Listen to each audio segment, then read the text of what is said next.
दोस्तों, Bob Procter law of attraction की सबसे बड़ी भ्रांति सबसे पहले दूर करते हैं कि आप केवल think and grow rich book पढ़कर ही अमीर नहीं बन सकते। आप सिर्फ ये सोचकर अमीर नहीं बन सकते कि मैं एक दिन बहुत अमीर इंसान बनूंगा, या फिर मुझे एक दिन बहुत अमीर इंसान बनना है, या ऐसा ही कुछ और। आप सिर्फ सोचकर या विचार करके ही अमीर नहीं बन सकते, आपको उन विचारों का कुछ करना पड़ेगा।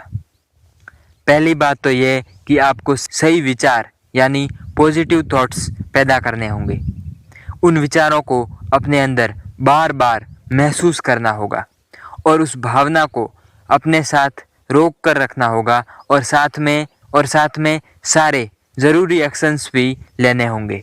एक ध्यान देने योग्य बात यह है कि हम बॉब प्रॉक्टर की ये बात आखिर सुना क्यों रहे हैं, क्योंकि ये लॉ ऑफ अट्रैक्शन के पॉपुलर होने के पहले से कोच कर रहे हैं। इन्होंने इसी लॉ ऑफ अट्रैक्शन का यूज़ करके अपनी ज़िंदगी में बहुत कुछ हासिल किया है। इनकी लाइफ स्टाइल और बायोग्राफी के बारे में कभी बाद में बात करेंगे। दोस्तों, जब लोग कहते हैं कि हमें लॉ ऑफ अट्रैक्शन समझ आ गया है, तो बॉब प्रॉक्टर कहते हैं कि मैं रिजल्ट्स देखना पसंद करता हूँ। अगर आपके काम में या लाइफ में आपको पॉजिटिव रिजल्ट्स नहीं आ रहे हो तो जनाब ज़रा रुकिए। अभी आपको लॉ ऑफ अट्रैक्शन के बारे में बहुत कुछ सीखना और समझना बाकी है, क्योंकि ये हमेशा काम करता है। जैसे लॉ ऑफ ग्रेविटी हर जगह और हर समय काम करती है, वैसे ही लॉ ऑफ अट्रैक्शन भी यूनिवर्सल कंसिस्टेंट है। जो लोग इसे इस्तेमाल करना जानते हैं या अनजाने में ही इसका इस्तेमाल कर रहे हैं, यह सबके लिए काम करता है। अगर आप कहते हैं कि आपके आसपास बहुत नेगेटिव लोग हैं, या आप ये कहते हैं कि आपके आसपास बहुत पॉजिटिव और सपोर्टिव लोग हैं, तो ये दोनों ही सिचुएशंस आपने खुद अपनी ओर अट्रैक्ट किए हैं। दोस्तों, फिर एक स्वाभाविक सा सवाल उठता है कि आखिर ये यूनिवर्सल कंसिस्टेंट है तो फिर ये काम कैसे करता है। इसके लिए एक डायग्राम देखते हैं। मान लीजिए कि ये छोटा सर्कल आपका शरीर है। आपका शरीर एटम्स और मॉलिक्यूल्स का गुच्छा है। अब अगर आप इलेक्ट्रॉन माइक्रोस्कोप से देखें तो शरीर का हर एक मॉलिक्यूल लगातार वाइब्रेट कर रहा है। मरने पर भी जब हम शरीर छोड़ देते हैं, उसके बावजूद भी शरीर का हर एक मॉलिक्यूल एक फ्रीक्वेंसी पर वाइब्रेट होता है। ये वाइब्रेशन, ये कंपन किसी एनर्जी की वजह से हो रहे हैं। शरीर के साथ साथ ये जितना भी मैटर हम अपनी आँखों से देख रहे हैं, वो सब एनर्जी ही है, और उसका सोर्स एक वाइब्रेशन है, जिसको थ्योरेटिकल फिजिसिस्ट स्ट्रिंग थ्योरी भी कहते हैं। डायग्राम में एक बड़ा सर्कल आपका मन है। मन एक ही है, लेकिन इसकी प्रक्रिया के तौर पर यानी अवेयरनेस के तौर पर एक कॉन्शियस और एक सबकॉन्शियस माइंड दो पार्ट्स में डिवाइडेड है। जब हम नवजात थे तब केवल सबकॉन्शियस माइंड था। हम कॉन्शियसली या क्रिटिकली सोच नहीं पाते थे। जो भी होता था या सीधे सबकॉन्शियस माइंड में जाकर पैराडिग्म बनाता था। पैराडिग्म मतलब बिलीफ सिस्टम, विचारों और मानसिक आदतों का एक बड़ा गुच्छा। एग्जाम्पल के तौर पर, यदि किसी ने बचपन में बहुत दुख और तकलीफ देखी है, तो उसके दिमाग में ये बैठा हुआ है कि जीवन और पैसा कमाना बहुत कठिन बात है। बिलीफ सिस्टम बनने से पहले आप केवल एक शरीर थे। मतलब ये कि आपके जीवन का स्तर माता पिता के जीन्स पर ही निर्भर करता था। और बिलीफ सिस्टम यानी पैराडिग्म बनने के बाद आपका जीवन विचारों पर निर्भर हो गया। कैसे? बॉब प्रॉक्टर कहते हैं कि पूरे ब्रह्मांड में एनर्जी और कॉन्शियसनेस के करंट्स लगातार बह रहे हैं। ये करंट्स आपके सबकॉन्शियस माइंड को एक्टिवेट करते हैं, क्योंकि सबकॉन्शियस माइंड ही इमोशनल माइंड है। इसमें जैसे बिलीफ सिस्टम या पैराडिग्म बसे हुए हैं, वैसे ही इमोशंस पैदा करेगा, वैसा ही शरीर महसूस और रिएक्ट करेगा, और वैसे ही विचार हमें कॉन्शियस माइंड में भी आने लगेंगे। मतलब इन बिलीफ सिस्टम या पैराडिग्म के कारण हमारे मन या शरीर का वाइब्रेशन या एनर्जी बदल जाएगी। जिस फ्रीक्वेंसी पर आपका शरीर और मन होता है, उसी फ्रीक्वेंसी की एनर्जी आप तक पहुंचने लगेगी। इसलिए बिलीफ सिस्टम या पैराडिग्म ना केवल ये तय करेगा कि आप क्या एक्शंस लेंगे, बल्कि ये भी तय करेगा कि आप क्या अट्रैक्ट करेंगे। मान लीजिए कि आपके सबकॉन्शियस माइंड में ए टाइप के पैराडिग्म या बिलीफ सिस्टम बसे हुए हैं और आपने थोड़ा मेहनत करके बी टाइप का विचार एक आध बार सोच भी लिया, उसे अपनाने की कोशिश भी की, तो आप बेचैन हो जाएंगे।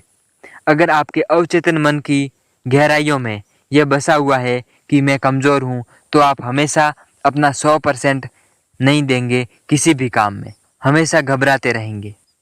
चाहे जितना बड़ा मौका आपके सामने आ जाए, आप सब कुछ सही होते हुए भी सही वक्त पर सही कदम नहीं उठा पाएंगे। दोस्तों, स्कूल और कॉलेज में सबकॉन्शियस माइंड तो छोड़ दीजिए, कॉन्शियस माइंड भी इस्तेमाल करना ढंग से नहीं सिखाया जाता। नहीं तो स्कूल में ही हमेशा डीप ब्रीथिंग का प्राणायाम सिखा दिया होता। मतलब कॉन्शियस और सबकॉन्शियस माइंड को दिशा हमको ही देना है, क्योंकि ये दोनों ही वाइब्रेशन को कंट्रोल करने का काम करते हैं। लेकिन जो अंदर सबकॉन्शियस माइंड में बसा हुआ है, इन वाइब्रेशंस को आसानी से डोमिनेट कर जाता है और वाइब्रेशंस रिजल्ट पैदा करते हैं। दोस्तों, ये वाइब्रेशन आप भावनाओं और फीलिंग्स में महसूस करते हैं। Feeling is the conscious awareness of vibration we are in. तो आपको क्या करना चाहिए? अब बस इस सारी नॉलेज को प्रैक्टिकल स्टेप बाय स्टेप में कन्वर्ट करते हैं। पहला स्टेप है consistent conscious thoughts. Law of attraction की शुरुआत होती है एक कॉन्शियस विचार से, यानी जो भी आप करना या पाना चाहते हैं, उस विचार को आइडिया में और उस आइडिया को विजन में बदलने दीजिए। सबकॉन्शियस माइंड अपनी मर्जी से काम करता है, लेकिन बार बार कंसिस्टेंटली एक पैटर्न में सोचने से अवचेतन मन तक संदेश पहुंचाया जा सकता है। सेकंड स्टेप है इमोशनली इन्वॉल्व्ड। कब होगा, कैसे होगा, इसकी चिंता हमें नहीं है। अभी किसी भी डाउट या संदेह को जगह मत दीजिए। अभी अपने अंदर अपने सपने को पनपने दीजिए।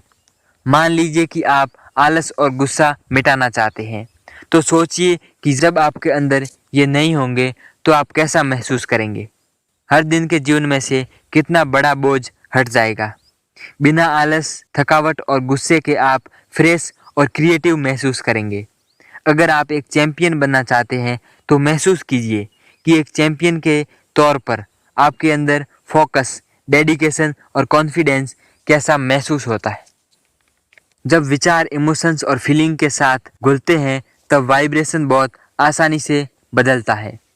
डॉक्टर मैक्सवेल मोल्ट्ज अपनी किताब साइको साइबरनेटिक्स में कहते हैं कि जब आप अपने गोल्स से इमोशनली जुड़ जाते हैं और उनके लिए गहरी इच्छा पैदा करते हो कि मुझे एक सफल इंसान जैसा महसूस करना है, वो भी हर दिन और हर समय, मुझे अपनी सुकून और सेल्फ अकम्प्लिशमेंट महसूस करना है, तो ऐसे गहरे इमोशंस और इच्छा पुराने नेगेटिव बिलीफ्स और उनके कारण पैदा हुए रिएक्शन जैसे आलस, गुस्से, जलन और घबराहट को काट देते हैं। पहले 2 स्टेप पूरे करने के बाद अगले 2 स्टेप अपने आप होंगे, क्योंकि ये इन्फिनिट यूनिवर्स का जवाब है।